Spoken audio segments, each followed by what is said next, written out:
Hello guys! Magandang hapon sa inyong lahat. I am Chinugas from Masigrisyon ako. A faith healer, also a tarot. So ngayong hapon na to, tignan natin ano kayong sabihin ng ating mga gabay. This is something in origin pa sila para kay Senator Rodante Marcoleta. Hagilapin natin at tuklasin natin maaaring masagap natin sa energy niya. So once again, ito ay pawang gabay lamang. Pwede mangyari, pwede hindi mangyari. Ito ay gabay lamang po, no? Para maiwasan yung mga bagay na posibleng mangyari sa hinaharap. Kung ito ay negatibo, kung ito ay positibo, magiging guide yun sa kanya. So guys, don't forget to like and subscribe my channel and hit ko siya for more videos update. Maraming salamat po sa mga walang sawang mag-support sa aking channel, lalo-lalo nang dirigi-skip ng ads na way pagpalain kayo ng Diyos at may kapal siksik-liklik nag-uumapaw na biyayang manabalik sa inyo. So let's see guys, what is the messages, advices ng ating angel spirit now para kay Senator Rodante Marcoleta. Let's see and watch this. Hagilapin natin at tuklasin natin maaring masagap natin sa energy niya. Let's see. Angel Spirit, please give me an information po. Okay, there's a Ten of Wands. Now, there's something burden. So, may mga obligation, responsibilities na maaaring daladalahin niya. There's a burning out. There's a too many burdens. Now, there's a lot of extra responsibilities. And of course, there's something obligation, struggles, no, na magdadala sa kanya para maipit siya sa situation. Parang bagay na maaring napakabigat, no, ng kanyang maaring daladalahin dito. So, kailangan niya maging aware dyan. Now, these are messages. And there's something, a Five of Swords. No, there's something is self-sabotage. No, self-sabotage not because of their action. So, ibig sabihin dito, no, kumbaga, lahat ng bagay na sasabihin niya, lahat ng mga bagay na gagawin niya, magagamit against sa kanya. So, mag-ingat siya sa mga action and decision niya. No, dahil ito yung maaring magdala sa kanya para masukol siya sa eksena. Kaya there's a burden eh. The Ten of Wands and the Five of Swords na maaring magdadala sa kanya ito ng bigat, no? At maaring obligasyon dahil sa kanyang mga ginawa or maaring mga bagay na nagawa. So, maaring ito na, self-sabotage. No? There's something in inner conflict. Let's see additional messages.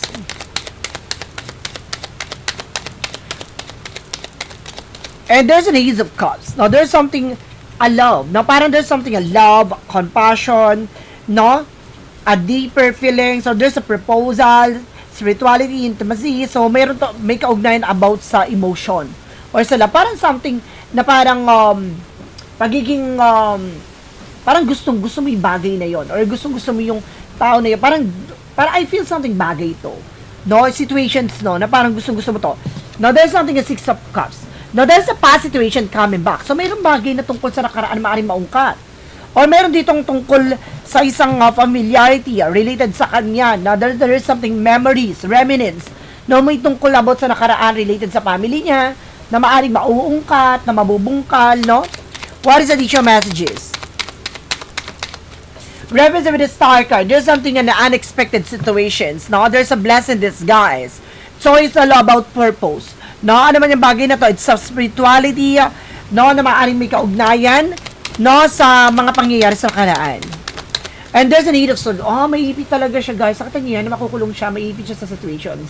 No, maraming patong-patong na eksena maaring magdala sa kanya para hindi siya makakilos, hindi siya makagalaw. No, parang, kumbaga, hindi siya makakapag-deny dito. Or parang wala siyang, kumbaga, say. No, and of course, there's something, guys, with the Six of Pentacles. Now, there's something giving and receiving. So, mayroon tungkol about sa mga bagay na ibinigay o natanggap. So, ito yung bagay na there's a lot of burden with the Ten of Wands. No, clarifying yan. Clarification yan, nakaklarify niya lang Ten of Wands. Ano yung bagay na magpapabigat sa at magdadala sa kanya upang mabiging mabigat ang sitwasyon niya or magdadala sa kanya ng overburden, no? Responsibility, it's all about Six of Pentacles. No, about sa mga kumbaga ibinigay o natanggap. No, there is something in the help, support, charity, ganon. There's a material support. No, parang ganon. What is the Five of Swords? There's something a Four of Swords. No, there's something ready to act with the Four of Swords. No, in the verse. Na parang there's something restless, burning out, no? Exhaustion. So, parang may mga bagay doon, parang kailangan niyang, kumbaga, kumalma. No? Kailangan niya ipahingi yung sarili niya dito. na nagkakaroon ng self-sabotage kasi the more siyang nagiging madaldal or nagiging maingay, mas lalo siyang naiipit sa situation. So parang hindi niya napaghahandaan o hindi niya napag-iisipan yung bawat sinasabi niya. The Eight of Pentacles or lack of focus, no? The Ace of Cups represent with the Eight of Pentacles reverse. Now there's something a motivation or ambition, perfectionist, lack of desire or output. Now there's a dead end job. So maaaring mayroong bagay na gusto niyang makuha or parang kumbaga ano yun, ambition yun eh, nung bagay na nung Ace of Cups na parang gusto niya makuha yung bagay na yun. Pero, ang nangyari dito, no, parang may ipit siya sa situations dito. Parang nawala siya sa focus, nawala siya sa concentration, o nawala siya sa eksena. Ganon. What is the Six of Cups? Now, there's the King of Pentacles in reverse. There's something financial inept. No, oh my God, meron, ay, nakita mo. Okay, nabasahin niyo guys. There's a corruptions. Diba? Kita niyo yan. Now, there's a Six of Cups. Now, meron tungkol dito about from, there's a past situation, a past person. Now, ibig sabihin, there's a familiarity. Related sa kanya na maaring kumonekta sa kanya. It's either a friend or related or family related sa kanya na may kaugnayan about sa, ayan, ano ba nakita niyo yan? Sinabi ko kanina. Ayan o, kita basahin mo. Corruption. Diba? Ganon. So, what is the Star card? Represent what? There's a Ten of Cups in reverse. There's a blessing disguise. Now, about sa family trouble. Ay! Ayan o, guys. So, in reverse. Sa Ten of Cups. Nakita niyo yan?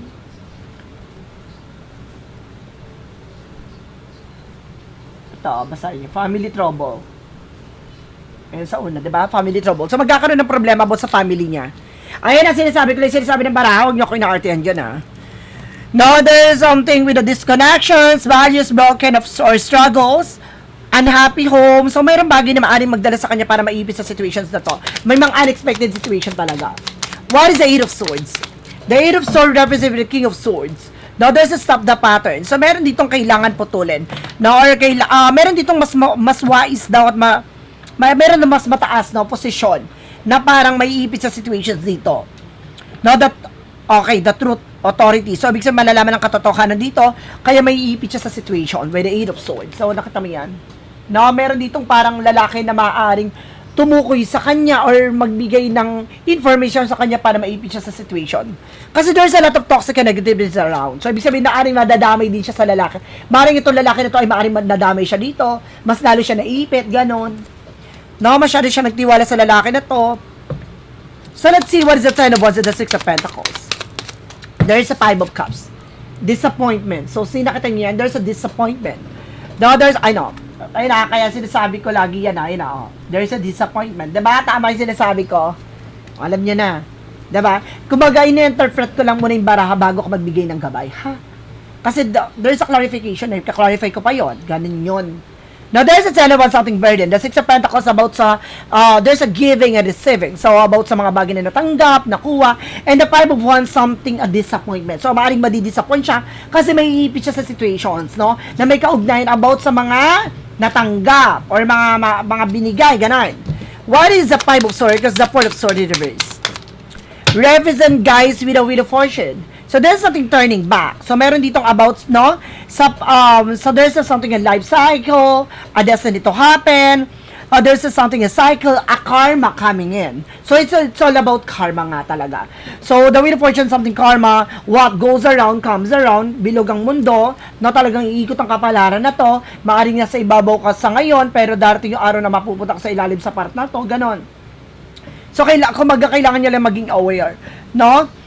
Na maaaring ito yung magdadala sa kanya ng burnout. Talagang, kumbaga parang ano siya eh, parang hindi niya alam kung paano siya makakalis sa situation, no? More on stress, no? Ganon.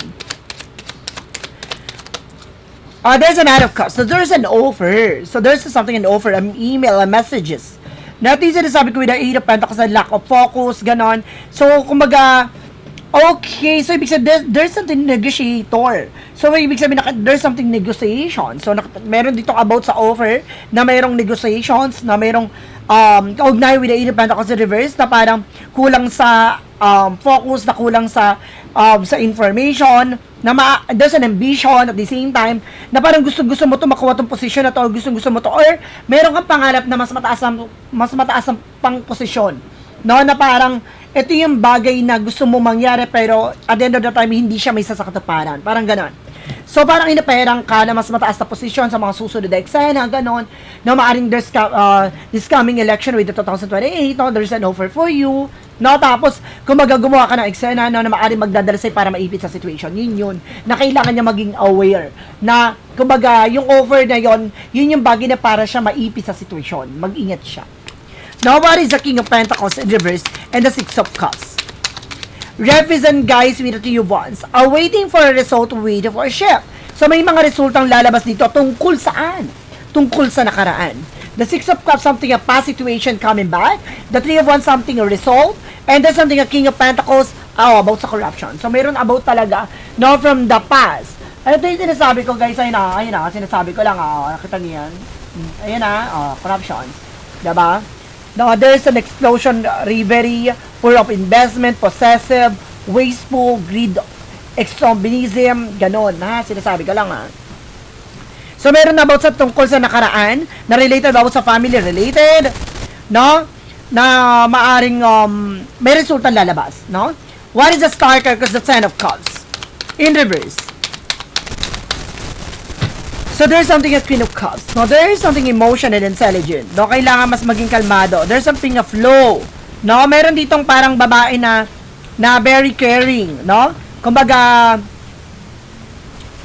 okay, thank you. Meron ditong about sa babae na maaaring, kumbaga, tinutulungan niya or parang, kumbaga, there's something connected sa kanya. Babae ito na very dramatically actress. No? Magaling siya mag-drama. What is the Eight of Swords and the King of Swords? Represent with the Four of Pentacles. Something saving and protecting. So, meron siyang bagay na, kumbaga, pinaproteksyonan dito. Oh, kaya siya maiipit sa situation. Kaya siya maiipit dito. No, there's a Eight of Swords for toxic and negativity or something na maiipit siya sa situation na to. Dahil mayroong katotohanan na maaring lumabas dito na meron siyang pinoproteksyonan about sa properties, documents, territory, ganon. Ano man yung mga bagay na meron siya para mayroon siyang iniingat at pinoproteksyonan. Security kasi dito. There's a security, savings, gano'n. Depende kasi kung ano yung clarify. So, I feel something related to about sa security. What is the additional messages for the outcome? There is an Eight of Cups. So, something moving forward. No? Unfulfilled from current situation. Parang meron siyang hindi na ito, na sa katuparan. No? Tungkol sa sitwasyon na kinagagalawan niya. Dahil, no? Unfulfilled. Ayun na. Ayun na. Unfulfilled. Nakatama, basahin niyo yan, guys, ha? Unfulfilled from current situation and abandonment. So, talagang meron ditong laglagan, may iwan sa eksena, ganon, dahil sa bigat at maaring patong-patong na obligasyon o responsibilidad maaring ginawa niya from the past. Now, there's something disappointment. Madi-disappoint siya, parang iiwan siya sa eksena or sa ere. What is additional messages? Represent guys with a Queen of Wands. So, there's something confident. So, meron daw ditong babae na very confident, no, sa kanya situations, sa kanya positions, na very determinado, no, dito sa eksena niya, but there's something a Wheel of Fortune returning back. So, kumbaga, it's all about karma. There's a good and bad thing. So, depende yon. So, kung ano man yung bagay na ginawa mo, masama yan, or mabuti yan. Kung mabuti yung ginawa mo, magiging mabuti yung outcome, pero kung masama yung ginawa mo, magiging masama outcome for you. So, ito yung bagay na maaring magdala sa kanya para maipit siya sa sitwasyon dahil there's a self-sabotage. No, parang sa kanya mismo manggagaling ang lahat ng impormasyon upang masukol sa eksena. And of course, there's something so with this sabotage, no? May traitor dito. Or maaaring magkakaroon ng traidoran, no? Si Judas, Hudasin. Parang ganon. Hudasan na nangyayari, no? O tuklawan. What is additional messages? No, there is something, guys, with the Nine of Wands for slow and steady. Yes, so unti-unti na siya. No, may lalabas na result or information dito na related sa isang family related or something connected sa kanya, like friend, or something co-workers, no, or something family related na maaaring connected sa kanya. No, merong bagay na maaaring something na may resultang lalabas na magdadala dito para rebellious, no? Oh, rebellious. Ayun na. Ayun na. Tama yan.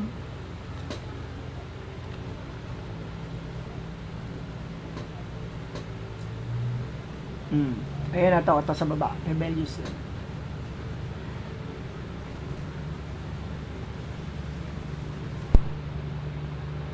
Ayun na, sinasabi ko lang. Na meron dito parang, kumbaga lalabas yung resulta dito, at itong tao na to ay parang kumbaga, gagawa ng eksena. So, something like that. What is additional messages? And there's a Nine of Pentacles. No, there's something, ito muna tayo. There is a Pentacle, there's something a big shot and big money coming in. So, meron talaga about sa malaking pera. No, na maaring related sa babae na to. No, na maaring konektado sa family niya. Family trouble na konektado sa babae na to. No, yun yung malaking pera. And there's something, guys, with the Nine of Pentacles, na may potential talaga siya para maging malago. Ito si Senator, na may ano siya, may potential siya para maging malago. Hindi niya lang inalagaan yung kanyang sarili. Hindi niya lang, kumbaga, tinuunan mapansin ng kanyang sariling kakayanan. So, kumbaga, meron siyang power na magawa yung bagay na yun para matupad yung mga pangarap niya. But, kumbaga, bigla siyang, anong nangyari dito, parang umasa siya dun sa tao na yon, natutulong sa kanya, gato, ganyan. So, yun yun. Dumepende siya sa iba. So, yun yung nangyari. So, let's see, what is additional messages tayo? Pagdating sa situations nila, nasa Senate, ano yung maaaring maganap or mangyari sa Senate?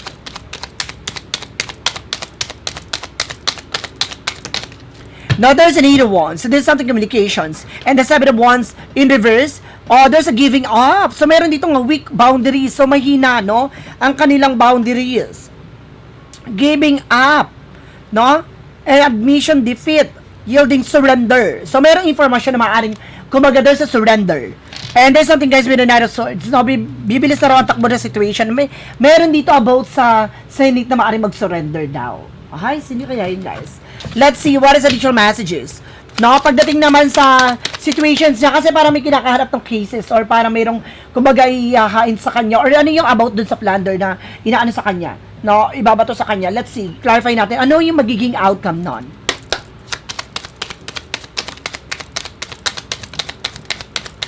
Oh, there's a magician in the world. Now, there's a manipulator. The word, something, see? So, there's something, a word, there's a word travel. So, maaaring mag-travel din to international, pero hindi siya makapag-travel kasi meron siyang restraining, di ba?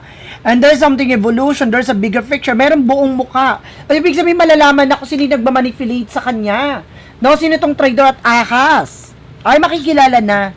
So, ibig sabihin na to, no, doon konektado sa kanya yon, no? Doon niya malalaman kung sino tong sa traidor. And there's something the sun card. The truth comes out. So, ibig sabihin malapit na talagang lumitaw at lilinaw kung sino tong ahas na, kumbaga, lumilingki sa ating bayan, no? Sa ating bansa. Oh, there's a Five of Wands, something complication. So, ito na nga, magdadala ng komplikasyon. Ibig sabihin malalaman ako sa litong baba. Sino tong tao na to? Ba't babae na sabi ko? Sino yung tao na to na ahas? And there's a King of Wands. So, there's a look at the bigger picture. May lalaki dito parang unti-unti na makikita yung pinaka buong mukha. There's something, a puzzle na binibigyan ng whole picture, no? Para makita ang buong itsura, no? Ng eksena, kung saan ang galing, kung ano nangyari, kung ano pinagmulan, ganon. Malalaman, konektado sa kanya to. So, ibig sabihin sa kanya mismo, malalaman lahat ng eksena. No? Kasi parang marami pang bagay na maaari kumonekta sa kanya dito. So, let's see. What is additional messages pa tayo? What is an outcome? No? Para sa kanilang mga group, no? There is a Nine of Cups and the Moon card. There is a wish of women. A wish of women. So, may mga bagay dito na maaring gusto nilang matupad yung hinihiling nila o gusto nilang manyari, but there's something, the Moon card, nare-reveal. So, ibig sabihin to, may plano sila, pero hindi siya naisa sa katuparan dahil nare-reveal siya. And there's something, a Two of Swords. There's something, deadlock decision. No, parang bagay na conclusion to be had, time to make a move. So, gagawa sila ng eksena dito pero hindi pa sila nakakapag-desisyon. No, para naguguluhan pa sila kasi nagkakaroon ng mga unexpected situations. No, kasi may revelation eh. And there's a Nine of Pentacles reverse, lack of long-term visions. No, there's something impatient, giving up too soon. So, meron talagang pag-surrender talaga, guys. No, lack of growth. Nakita mo? Parang hindi talaga mag-work lahat ng bagay or plano nila. No, at the same time, there's something a Three of Cups. Now, there's something a Three of Cups related about sa tatlong babae. Now, kumonekta talaga to sa tatlong babae. There's a collaboration. So, there's something connections. Talagang, ano sila, guys? No, konektado talaga sila. So, let's see. What is additional messages tayo with a shadow work represent what? So, shadow work represent what?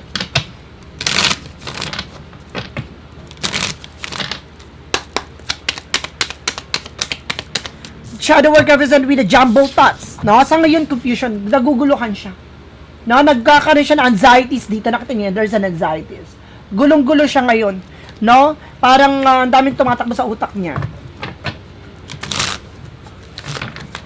What is the clarifying for life situation? Sa situation sa Angel Spirit, please give me information para ma-clarify natin what is the clarifying for life situation. Angel Spirit. Okay, there's something slow climb. Not you are getting there are one step at a time with a little bit of effort. So, unti-unti, hinay-hinay, ganon. So, mayroong bagay sa bawat eksena, no, maraming bagay na maaaring natutuklasan dito. No, kung yung bawat hakbang, no, it's been closer. Na talaga napakalapit. From what lies between the future.